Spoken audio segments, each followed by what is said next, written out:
శ్రోతలు మీ బైబిళ్ళు తెరవండి. ఈరోజు పాఠం మలాకి గ్రంథం 3వ అధ్యాయం 1 నుండి 4వ వచనం వరకు శ్రద్ధగా వినండి. ఇదిగో, నాకు ముందుగా మార్గము సిద్ధపరచడానికి నేను నా దూతను పంపుతున్నాను. మీరు వెదుకుతున్న ప్రభువు, అనగా మీరు కోరే నిబంధన దూత తన ఆలయమునకు హఠాత్తుగా వస్తాడు. ఇదిగో, ఆయన వస్తున్నాడని సైన్యములకు అధిపతి అయిన యెహోవా సెలవిస్తున్నాడు. అయితే ఆయన వచ్చే దినమును ఎవరు సహించగలరు? ఆయన అగుపడగా ఎవరు ఓర్వగలరు? ఆయన కంసాలి అగ్ని వంటివాడు, చాకలివాని సబ్బు వంటివాడు. వెండిని శోధించి నిర్మలము చేసేవాడైనట్లు కూర్చొని ఉంటాడు. లేవీయులు నీతిని అనుసరించి యెహోవాకు నైవేద్యములు చేసేటట్లు వెండి బంగారములను నిర్మలము చేసే రీతిని ఆయన వారిని నిర్మలులను చేస్తాడు. అప్పుడు మునుపటి దినములలో ఉండినట్లు, పూర్వపు సంవత్సరములలో ఉండినట్లు యూదావారు యెరూషలేము నివాసులు చేసే నైవేద్యములు యెహోవాకు ఇంపుగా ఉంటాయి. శ్రోతలు వింటున్నారా? గత పాఠంలో మనము వివాహాన్ని గురించి దేవుడు తన వాక్యంలో ఏమి చెప్పాడో వివరంగా తెలుసుకున్నాము. విడాకులు దేవునికి బొత్తిగా ఇష్టం లేని పని. శిష్యులు యేసు ప్రభువుని అడిగారు, భార్యాభర్తలకు ఉండే సంబంధము ఇట్టిదైతే పెండ్లి చేసుకోవడము యుక్తము కాదు. ఈ అంశాన్ని వివరిస్తూ ఆయన అన్నాడు, అనుగ్రహము నొందిన వారు తప్ప మరెవరూ ఈ మాటను అంగీకరింపలేరు. తల్లి గర్భము నుండి నపుంసకులుగా పుట్టిన వారు కలరు, మనుష్యుల వలన నపుంసకులుగా చేయబడిన నపుంసకులు కలరు. పరలోక రాజ్యము నిమిత్తము తమను తామే నపుంసకులనుగా చేసుకున్న నపుంసకులు కలరు. ఈ మాటను అంగీకరించగలవాడు అంగీకరించునుగాక. ప్రతి ఒక్కడూ పెళ్లి చేసుకొని తీరాలనే నిర్బంధం ఎక్కడా లేదు. కొందరు స్త్రీలు, పురుషులు అవివాహితులుగానే ఉండిపోతారు. ఒంటరిగా ఉండడం పాపమేమీ కాదు. కొందరు సహజంగా పుట్టుక చేత వివాహానికి యోగ్యులు కానివారు ఉన్నారు. కొందరు నపుంసకులుగా చేయబడతారు. పాత నిబంధనలో దానియేలును చూడండి. నెబుకద్నెజరు ఆస్థానంలో దానియేలు గొప్ప రాజనీతి చతురుడు. అతన్ని రాజు నపుంసకుణ్ణి చేశాడు. రాజాంతఃపురంలోకి అతడు స్వేచ్ఛగా వెళ్ళగలడు. అంతేకాదు, అతడు చదువు మీద మనస్సును కేంద్రీకరించడానికి అతన్ని నపుంసకుణ్ణి చేశాడు. దేవుని రాజ్యం కోసం కొందరు పెళ్లి చేసుకోకుండా అలాగే ఉండిపోతారు. అది వారి త్యాగశీలాన్ని వ్యక్తం చేసే సమర్పణ. కొత్త నిబంధన కాలంలో యేసు కోసం, ఆయన సంఘం కోసం తమ వైవాహిక జీవితాన్ని త్యాగం చేశారు. పెళ్లి చేసుకోకుండా తమ పూర్తి సమయాన్ని ప్రభువు కోసం, సేవ కోసం గడిపే భక్తులు, విశ్వాసులు ఎందరో ఉన్నారు. అందరూ అలా ఉండలేరు. ఈ విషయంలో దేవుడు ప్రతి ఒక్కరికి స్వేచ్ఛ ఇచ్చాడు. ఈ విషయంలో ప్రభువుదే తుది మాట. పెళ్ళాడు. అయితే పెండ్లి అనేది జీవితాంతం వరకు నిలిచి ఉండే సంబంధం. మరణము మాత్రమే వారిని ఎడబాపగలదు. వ్యభిచార కారణాన్ని బట్టి కాక మరే కారణం చేతనైనా వివాహం రద్దు కాదు. అది దైవ నిర్ణయం. కొరింథీ సంఘంలో వ్యభిచారం ఒక పెద్ద సమస్యగా పరిణమించింది. ఆయా మతాలలో నుండి వచ్చిన సంఘ సభ్యులున్నారు. వివాహమైనప్పుడు వారు క్రైస్తవ విశ్వాసులు కారు. ఆ తరువాత క్రైస్తవులయ్యారు. భార్యాభర్తలలో ఒక్కరే క్రైస్తవులై ఉంటే సమస్య తలెత్తుతుంది. ఇలాంటి పరిస్థితిని గురించి పౌలు అన్నాడు. 1 కొరింథీ 7వ అధ్యాయం 10-11 వచనాలు, పెండ్లి అయిన వారికి నేను కాదు, ప్రభువే ఆజ్ఞాపించేది ఏమిటంటే, భార్య భర్తను ఎడబాయకూడదు. ఎడబాసిన ఎడల పెండ్లి చేసుకోకుండా ఉండాలి, లేదా తన భర్తతో సమాధానపడాలి. భర్త తన భార్యను పరిత్యజించకూడదు. అసలు సంగతి ఏమిటంటే, వారు మొదట అన్యులు. వారిద్దరిలో ఒకరు విశ్వాసి అవ్వటం జరిగింది. క్రైస్తవ భర్త తన భార్యను ఈ కారణం చేత విడనాడకూడదు. విశ్వాసి తప్పనిసరిగా విడిపోవలసి వస్తే అవివాహితుడుగానే ఉండిపోవాలి, లేదా తన భార్యతో సమాధానపడాలి. గత్యంతరం లేదు.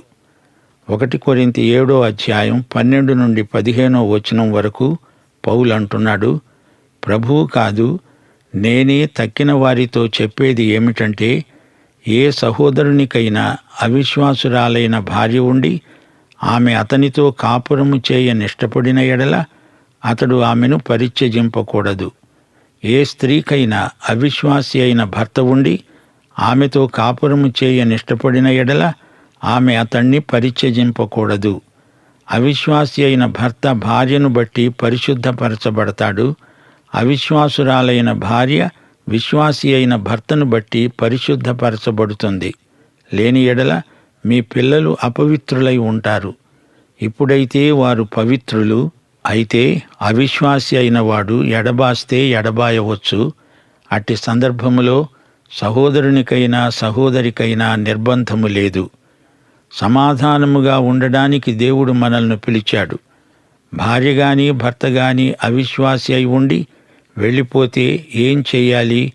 వెళ్ళిపోతే పోనీయండి. అప్పుడు విశ్వాసికి పెళ్లి చేసుకోవడానికి స్వేచ్ఛ ఉంది. వెళ్ళిపోయిన వ్యక్తి మళ్ళీ పెళ్లాడినా పెళ్లాడకపోయినా దానితో నిమిత్తం లేదు.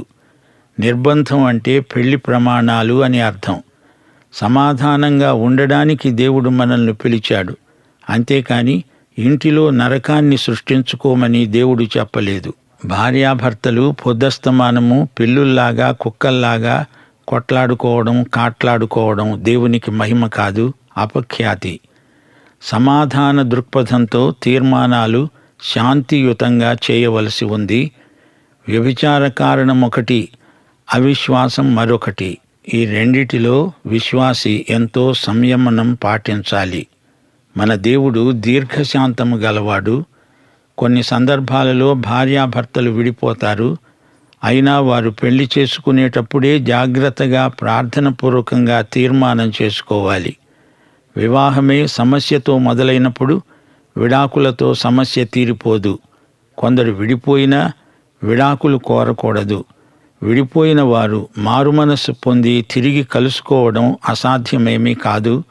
అయితే దేవుని హెచ్చరిక ఇదే: క్రైస్తవ గృహం శాంతి నివాసం, ఆనందసీమ అయి ఉండాలి.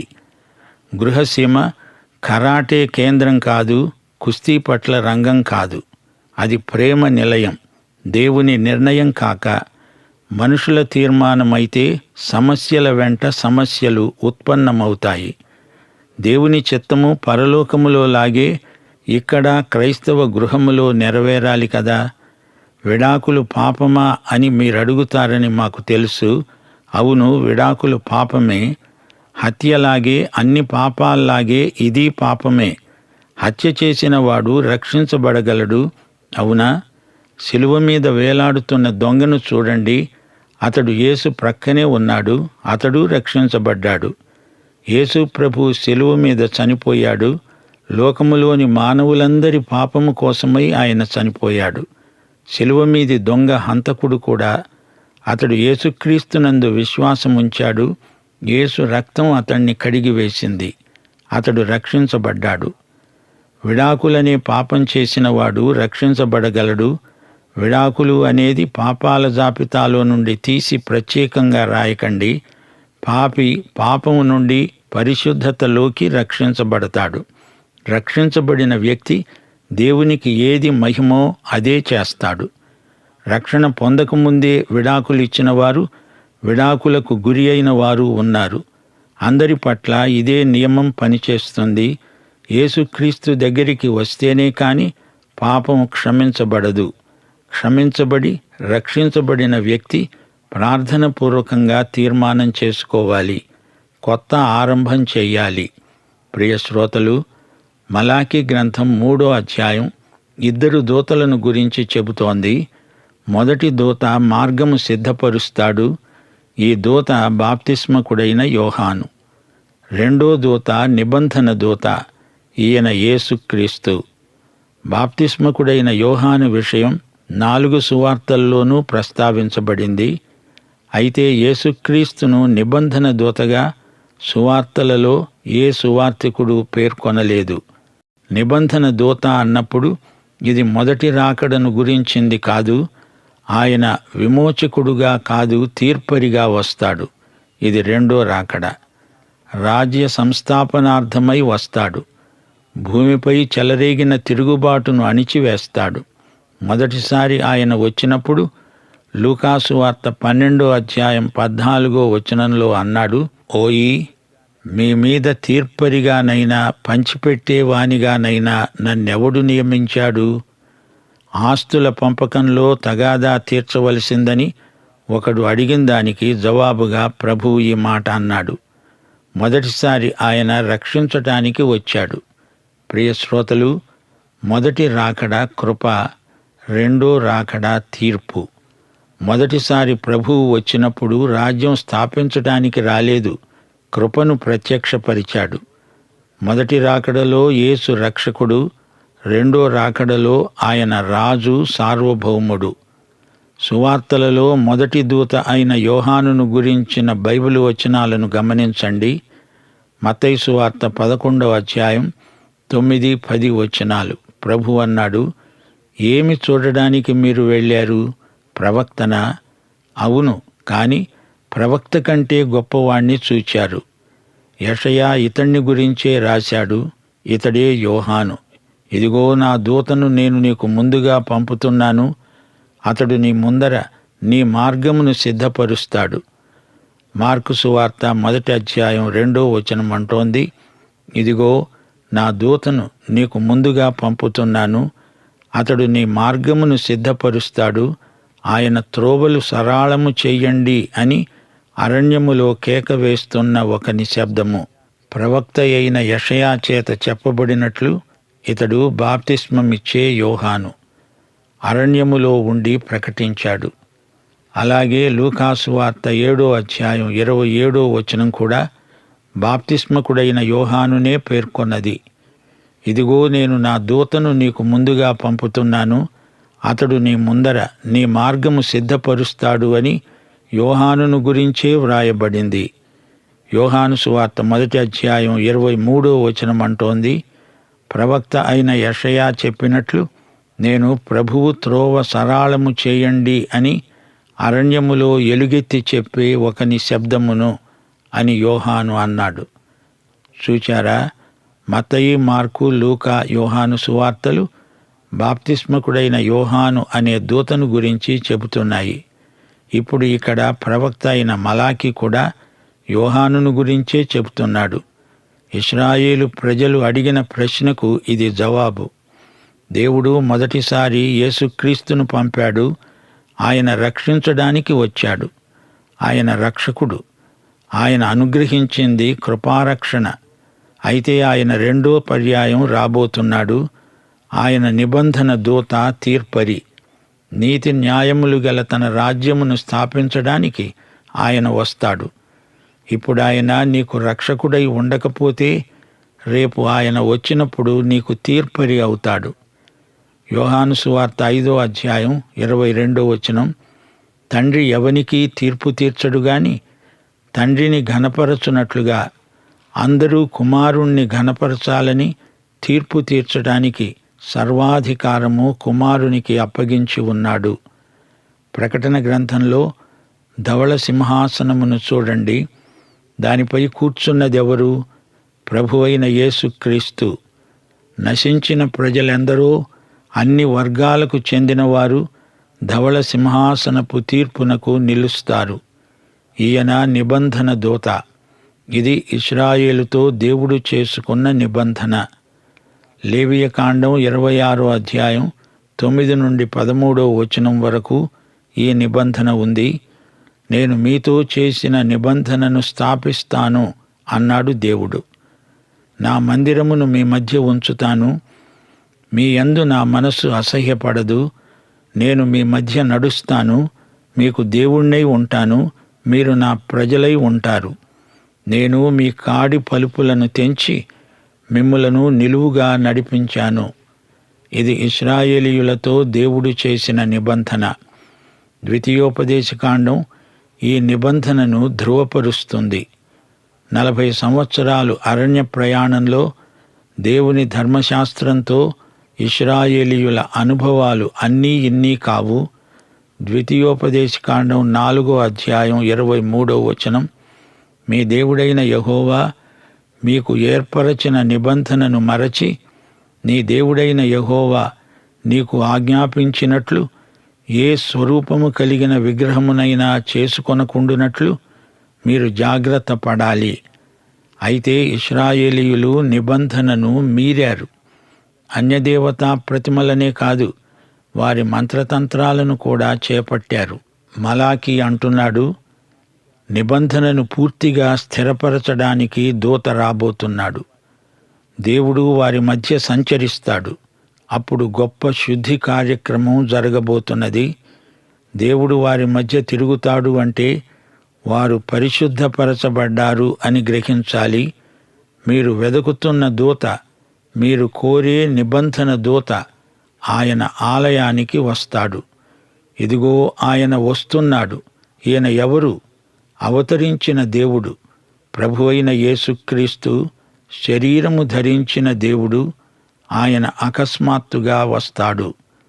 పాత నిబంధనలో ఆయన నిబంధన దూత, కొత్త నిబంధనలో ఆయన ప్రభువైన యేసుక్రీస్తు. రెండోసారి ప్రభువు వచ్చినప్పుడు ఆ దినమును ఎవరు సహించగలరు? ఇది యేసుక్రీస్తు యొక్క రెండో రాకడ దినం. ఆయన కంసాలి అగ్ని వంటివాడు. కొలిమిలో పెట్టి బంగారాన్ని వెండిని శుద్ధి చేస్తాడు. ఆయన చాకలివాని సబ్బులాంటివాడు. కడుగుతాడు, శుద్ధి చేస్తాడు. 1000 ఏండ్ల పరిపాలనలో అంతా శుద్ధి, శుచి. అగ్ని పరీక్ష. పుటం పెట్టి బంగారాన్ని వెండిని శుద్ధి చేసి అందులోని మష్టును తొలగిస్తాడు. అప్పుడు లేవీయులు నీతిని అనుసరించి యెహోవాకు నైవేద్యములు అర్పిస్తారు. దేవుడు వారిని నిర్మలులను చేస్తాడు. పరిశుద్ధులు మాత్రమే పరిశుద్ధ బలులు పరిశుద్ధ దేవునికి సమర్పించాలి. హృదయశుద్ధి గలవారే దేవుణ్ణి చూస్తారు. నీవు పాపంలో అధాటున పడినా అందులో నిలిచి ఉండకూడదు. పాపం చేస్తూ మరో చెంప మతాచారాలు పాటిస్తాను అంటే అది దేవునికి బొత్తిగా ఇష్టం లేదు. మునుపటి దినములలో ఉండినట్లు, పూర్వపు సంవత్సరములలో ఉండినట్లు యూదావారు, యెరూషలేము వారు చేసే నైవేద్యములు యెహోవాకు ఇంపుగా ఉంటాయి. పూర్వము సొలొమోను కాలంలో వారి మంచి సాక్ష్యం భూదిగంతాల వరకు వ్యాపించింది. సోదరీ సోదరులారా, వింటున్నారా? ఇదిగో, నాకు ముందుగా మార్గము సిద్ధపరచటానికి నేను నా దూతను పంపుతున్నాను. ఈ దూత బాప్తిస్మకుడైన యోహాను. ఆ తరువాత నిబంధన దూతను పంపుతున్నాను. ఈ నిబంధన దూత మెస్సియా. ఆయన రెండోసారి వస్తాడు. ఆయన స్వర్ణకారుని అగ్ని, రజకుని సబ్బు. ప్రతి మానవునికి శుద్ధి కావాలి. వేదాంతుల ఆలోచనలు, మత విషయిక ఆచారాలు, సాంఘిక కట్టుబాట్లు, అన్ని రంగాలలో శుద్ధి కావాలి. మానవుని వ్యక్తిగత జీవితం శుద్ధీకరించబడాలి. శుద్ధి కాని వెండిలో మష్టు చేరి ఉంటుంది. మానవుని స్వభావం కూడా అంతే. దేవుడు చేసిన మంచి సృష్టి పాపమనే మష్టు చేత అపవిత్రమైపోయింది. దేవుని కొలిమిలో పుటం పెడితేనే గాని మష్టు మకిలి పోదు. వెండిని 7 సార్లు శుద్ధి చెయ్యాలి. మష్టు ఉన్నంతకాలం దేవుడు దానిని వాడుకోలేడు. యేసు వచ్చి తన ప్రజలను శుద్ధీకరిస్తాడు. ఆయన పరమ సువర్ణకారుడు, పరమ రజకుడు. ముగింపులో 4వ వచనం మరోసారి జ్ఞాపకం చేసుకుందాము. మునుపటిలాగా యూదావారు, యెరూషలేము వారు చేసే నైవేద్యాలు ఆయనకు ఇంపై ఉంటాయి. మానవుని అర్పణ తనకు ఇంపై ఉన్నది అని దేవుడు చెప్తున్నాడంటే అందులో దేవుని కృప మనకు స్పష్టంగా కనిపిస్తోంది. దేవునికి స్తోత్రం. క్రీస్తునందే మనం దేవునికి ఇంపైన ఆధ్యాత్మిక అర్పణలు సమర్పించగలం. పాఠం ఇంతటితో సమాప్తం. ప్రభువైన యేసుక్రీస్తు వారి కృప, తండ్రి అయిన దేవుని ప్రేమ, పరిశుద్ధాత్మ యొక్క అన్యోన్య సహవాసము మనకందరికీ సదాకాలము తోడై ఉండునుగాక. ఆమెన్.